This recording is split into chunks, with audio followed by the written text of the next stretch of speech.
Hello, everybody. God bless. It's third day of May.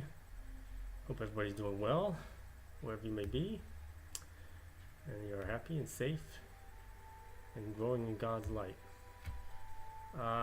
Wanted to reiterate briefly about forgiveness. Mention a few points that I didn't last time. As I said, forgiveness is key, is the spiritual key that enables us to get into heaven. As He has forgiven us, we have to forgive. He's forgiven us first.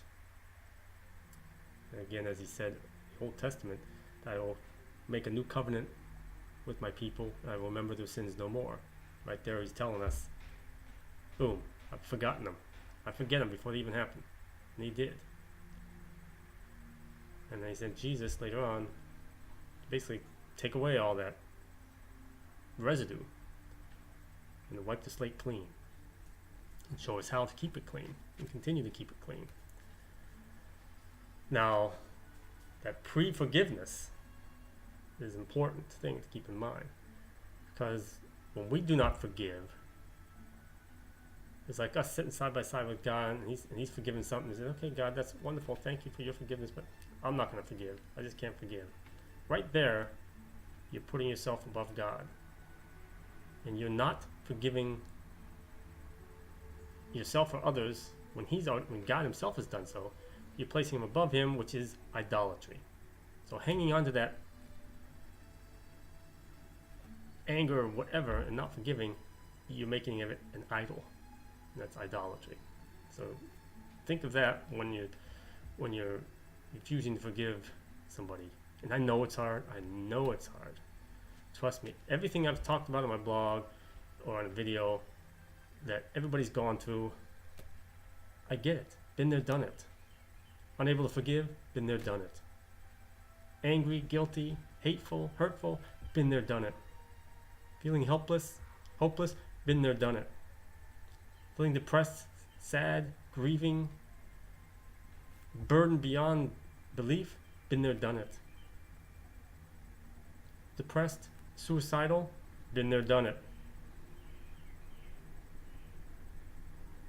All that stuff. Guilt, shame, been there, done it. Everything. Bullying, being bullied, been there, done it. So I understand, I get it. And I know it's hard. But if anybody can do it, if I've done it, anybody can do it. And it's a continuing process, because more things come upon us that we experience from other people in this world that we have to turn around and forgive for. So once we're rid of that stuff, we're not free of it. But Jesus said, I'll never give you more than you can handle. That goes with suffering. But look at it this way. If you're an athlete, a football player, and you're injured, and you're carrying this injury, and you're not letting it heal, not getting rid of it, and you go out, play another big game, injured, you're not very good at taking all the tackles and the punishment that you're going to have inflicted upon you during that game, because you're not 100% healthy. So same thing with the spirits and the emotions. Get rid of that stuff so that you are 100%, so that when the next injury or event happens in your life, you're better able to deal with it and know how to get rid of it right away and heal immediately, like just giving it up to the Lord. So better to go through life continually injured, or to let it go and be healed and be able to better handle what lies ahead. That's what God doesn't want you going through life injured, carry that burden. He don't want that at all. He set us free from that. Jesus took all sin, took all our burdens away. Give them to Him. He says He didn't design us to be able to carry all that weight. He can carry it. He can take it from us, and He will transform it into something good that He may shower back down upon you or to somebody else. Think of it as charitable giving. Says you're giving up all this burdens, all this guilt, this shame, this anger, and here it'll be used and transformed and given to somebody in need. Think of it that way. And also with forgiveness, I just got 3 new messages today. 2 of them for people I know from loved ones. One is from a father who has not made it to the light, who's in the mists, because he's carried guilt and shame and needs forgiveness from his daughter, which he hasn't fully given. So that's kept him from crossing over. And the other one is from the husband of somebody who has forgiven him. It's the second message they've received over the years. First one, he was where that father is now, unable to go forward, because he needed to be forgiven. He needed to let go of that guilt and that shame and to be forgiven. But now he's made it to the light because he's been forgiven. So just as they can't make it to the light because they've carried guilt or shame or something in this world with them, prevents them from crossing over, also, if you don't forgive them, if the person loved one doesn't forgive them if they felt they've wronged, that keeps them from crossing over also. So, to get back to that first part, saying, okay, I'm not going to forgive. Okay, think you're getting even? If you know that it's preventing them from getting to the light, okay, you're preventing them from getting to the light. And that's your way of getting even with them, fine.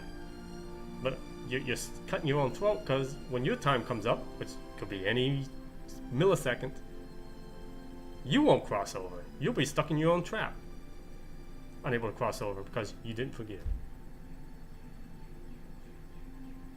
And if that person can let go of their guilt and shame, whether you forgive or not, they're going to light. Even if somebody wrongs you, if they can be repentant and know they're forgiven and forgive themselves, whoever they wrong, what they feel doesn't matter. They're responsible. Because when you don't forgive, you take ownership of the wrong that was done to you. Plain and simple. So that's why it's important to forgive. To forgive. And again, I know it is hard. I know it is hard. We're not designed to do it all ourselves. That's why Jesus says, call to me. Ask for my help. Ask for my help.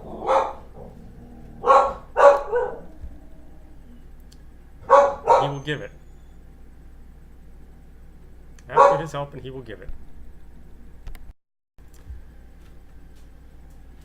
Give Luna seeing a kitty cat outside, so she's going nuts. Other thing I want to talk about, needs and wants. Put them all before the Lord. Put everything before God. All that you need and want.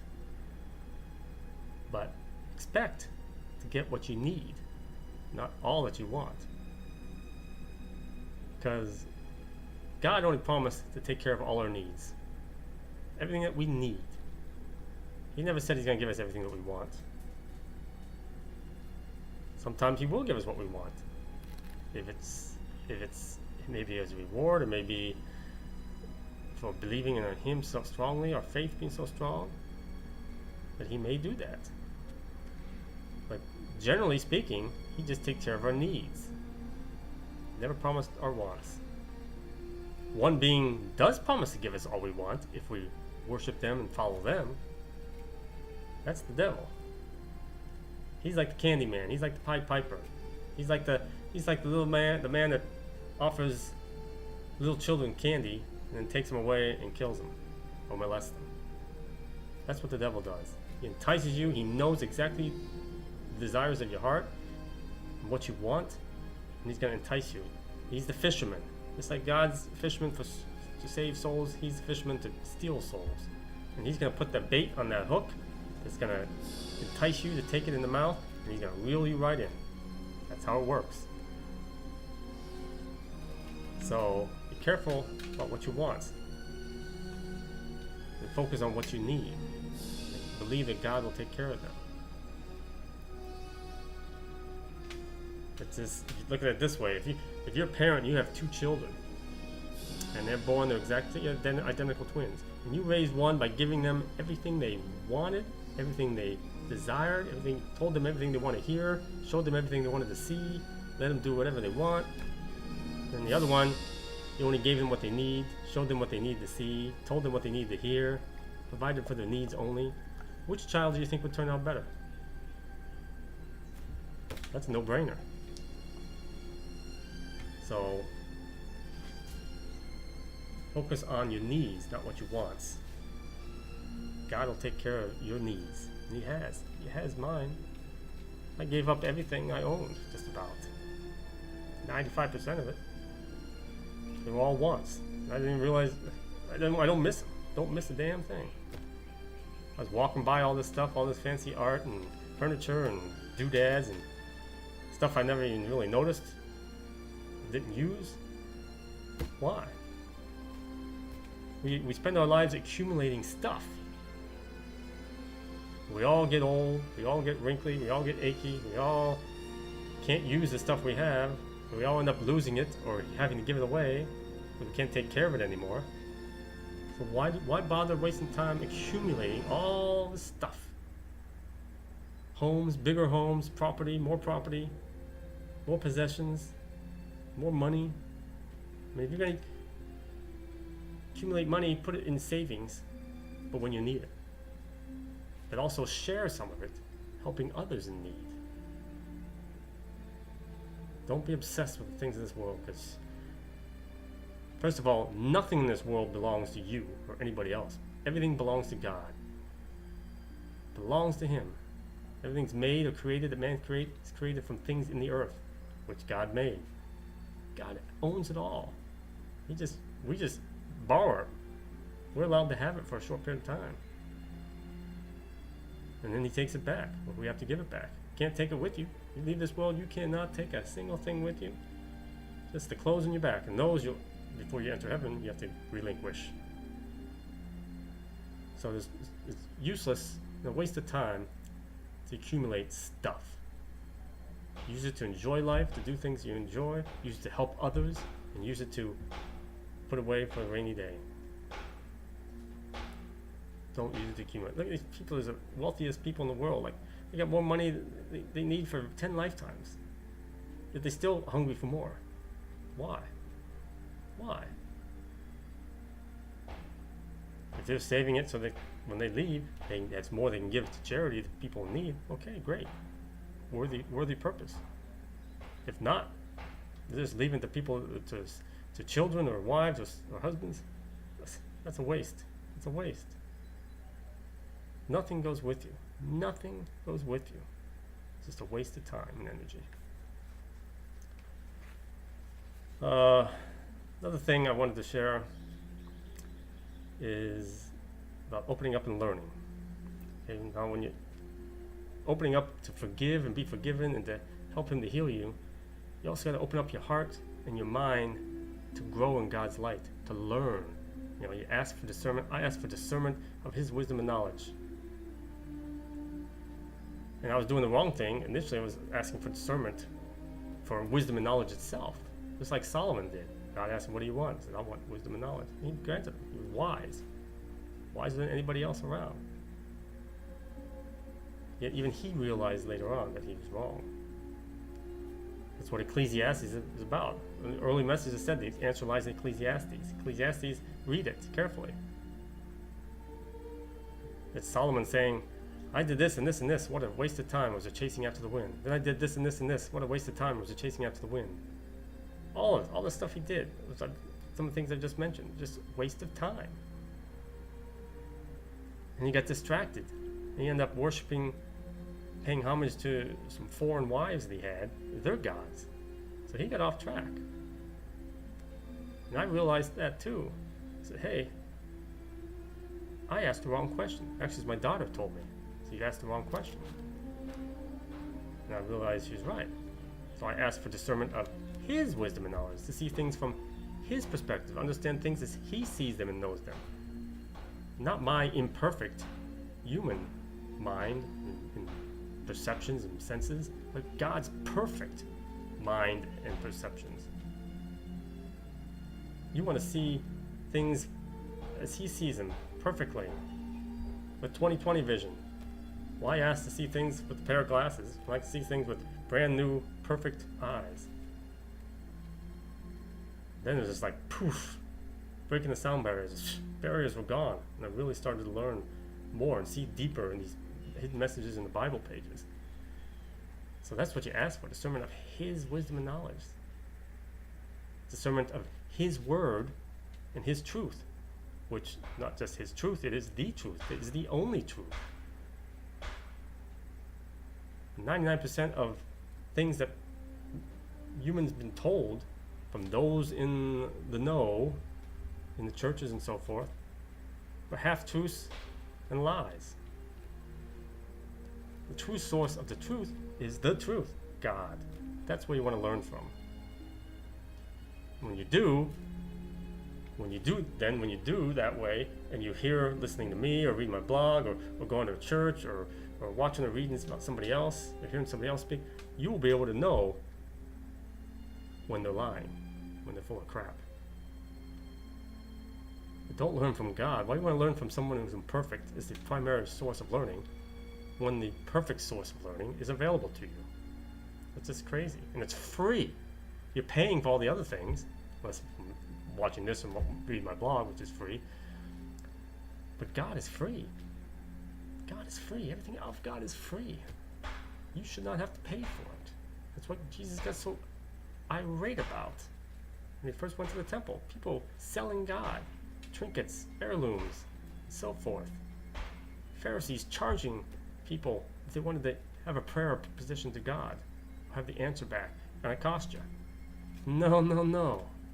Everything of God is free. Sacraments are free. Baptism, marriage, funeral, last rites, those are free. Mankind's found a way to make money off of all of it. Wrong, wrong, wrong. You should not have to pay for any of that stuff, because it's from God. So, anyways, open up to Him. Open up your heart, and the mind will follow. And the more you do that, and start to get rid, ask Him to help you get rid of ask for that discernment, ask Him to help you get rid of all those burdens, and refocus on Him. Keep Him priority number one. So not the things that are around you in this world, not the things that are internal you're hung on to. Get rid of them. Ask His help doing all this. Then you begin to see and hear with your spiritual sight and hearing, and your spiritual senses. You become aware, and you'll start to learn and grow and experience things that you never thought possible. I never thought any of the stuff I've learned is possible, and the things I've experienced was possible. I mean, for me, I knew they were possible. I believe they were possible, just not for me. And you have to believe that they're possible. Even if you don't understand something fully, you have to believe that it's possible. Because to say on one hand that you believe in God, and then on the other hand, something I've shared with you or somebody else has shared with you, say, no, I don't believe that, it's not possible. You've contradicted yourself. If you truly, truly believe in God, then you know that all things are possible. You know, it's like a mathematical formula. If, then formula. If you believe in God truly, then you know, acknowledge that all things are possible, whether you understand it or not. And anybody who took geometry, we knew those things statements were true because they'd been proven. Otherwise, they weren't teaching it to us. Yet we couldn't understand them, so we couldn't really believe that they were possible. And look at trigonometry and calculus, even more so. It's like, oh my God. Anybody in this country who first took, going up through school, working with numbers, suddenly had fractions. Like, how's that work? That's not possible. And then when we get into algebra, pre-algebra, and there's letters with the numbers, like, what is that? That's not possible. Well, we learned that it was possible. So, even more so with God. If you truly believe in Him, you have to acknowledge all things are possible. And then, if you can't understand it, or you can't believe it, ask for discernment. And He will teach you. He's the perfect teacher. He will not give you more than you can handle in learning as well. He's not gonna expect you to learn or try to teach you about advanced calculus level spiritual stuff when you're only at the multiplication level spiritually. You have to learn your way up. So open up to Him and open up to the learning. Say, Lord, teach me, heal me, help me to grow in your light, help me to grow in your understanding, and to discern your wisdom and knowledge, discern your word, your truth, discern your will, and the strength and the courage to accept it and follow it and do it. And discernment of the lies and tricks and snares and deceptions and falsehoods and half-truths of darkness which are out there. And you're bombarded by them daily. So you have to ask for that stuff. You have to ask. Like the Rolling Stones in their old song, and they're drunken or drug-induced stupor, tapped into the truth. You can't always get what you want, but if you try sometime, you just might get what you need. Exactly true. You will get what you need. You can ask for what you want, and just leave it. Say, God, I'd really like to have this, but if it's not what you want, if it's going to mess me up or I'm going to set me on a wrong path or whatever, it's not what you want, then help me to accept that. And you will be happy. If you trust in Him, rely on Him, for all your needs, you'll find that you didn't really need what it is you were wanting to be happy. We seek happiness in the things of this world. And true happiness doesn't come from things in this world, it comes from Him. He fills us up with His peace and His joy and His love, and being content in what we have. And then we can grow in that, and heal and let go of everything. Oh my gosh. I'm content. Gave up 95% of my stuff, I'm happy. I have no stress. I have no debt. I'm content. I'm provided for. I have a roof over my head. I'm in excellent health. I'm fine. You have to trust in Him. You know? And again, I don't expect everybody to go to the extreme I did, but I didn't have children. I retired, as He said for me to do, so I was free to do that stuff. I wasn't anchored down. So it's harder when you have loved ones living at home that you're responsible for. But once they're not, then you're free. You start freeing yourself up, and you can do that before they're out on their own, by being careful how you spend money. And I've told this to many people: is the first thing you want to do is change your perspective. Ask Him to transform the way you think, and He will. And He says that, let me transform the way you think, and to think before you buy anything. So, well, do I really need that, or do I want that? And just start buying things you need. Does that mean never buy anything you want, splurge? You know, yeah, I mean, that helps you emotionally. It helps you, especially if you're having a tough time. It helps lift you up. And He understands that. But start someplace. Take that first step. Say, do I need that, or do I want that? And as you change that, then start looking at things that you've had stored up in storage facilities, or in your garage, in your attic, in your basement, wherever, in the shed. And go through that stuff and, like, with the same outlook. Say, well, if I haven't seen it or used it or thought about it in a year, clearly I can live without it. Get rid of it. And don't think you're going to save. I'll save it for when I get older or longer.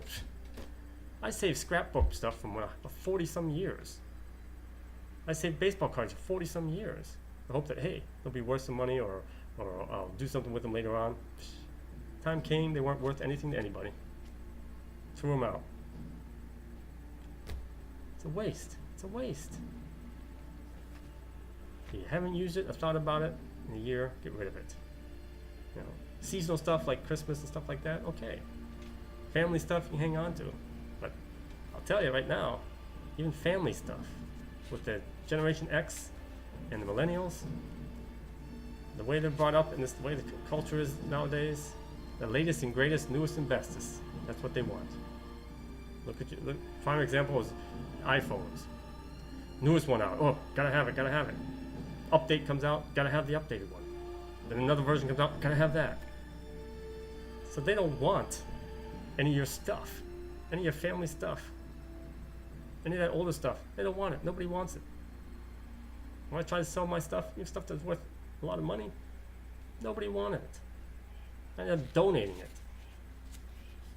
and claiming on taxes. That's how I got the value, what I paid for it back that way. I never got the investment out of it. That's crazy. Just go through your stuff then and start getting rid of stuff. Then you can move to inside your house. Things are in there, like, okay, well, do I really need that? We'll start with something small like knickknacks and stuff like that, or extra plates and dishes and stuff that you hardly ever use. Do I really need all that? And you realize you don't miss it. Weeks will go by before I realize, like, well, where's that thing? Oh yeah, I got rid of that. Didn't miss it. Walk by that stuff all the time. Never thought twice about it. Never miss it, and don't miss it to this day. Nothing. The most important thing is Him, your spirit, your soul, your growth, your loved ones, the ones that truly love you. There's a lot of people in your life that only there because they need something, want something out of you. I found that out through this whole process. of retiring, getting rid of everything, moving, following His will, I found out my true friends, true people, true family, and which ones were not. And the ones that were true, count them on one hand. So, don't think that you need all the stuff that you have. So open up, learn and grow, give more control over to Him, ask for discernment, ask for His help in all ways, constantly praising Him and thanking Him, even if something bad stuff happens. You know, I trip and fall, I bump my head or something happens, I mean, it's reflex now. I just say, thank you, Jesus, for doing that, for whatever reason. Thank you for humbling me. Thank you. Because He wants that gratitude all the time. There's a lot of bad stuff that happens for a good reason. We don't know yet at the time. So keep that all in mind. Needs before wants. Open up and learn and grow. Ask for Him to teach you. To be free of everything that people, places, and things that don't belong in your path, that obstruct you, that keep you, that hold you back. Just get rid of them. You won't miss them, you won't miss it. Trust me. And you'll be okay. You won't be alone. The Lord's with us all the time. He's with me all the time. Holy Spirit's with me all the time. Angels are around me. Spirits are around me. The more you grow in His light and you open up and become aware of things, you'll realize that, hey, you'll be aware of them. And you'll know you're not alone either.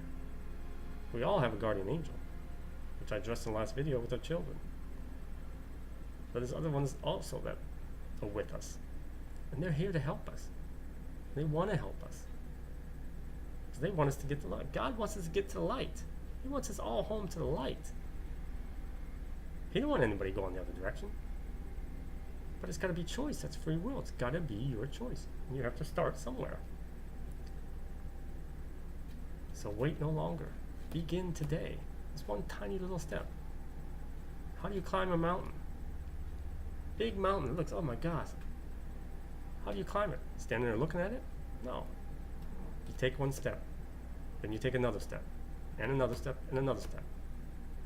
That's how you do. One step at a time.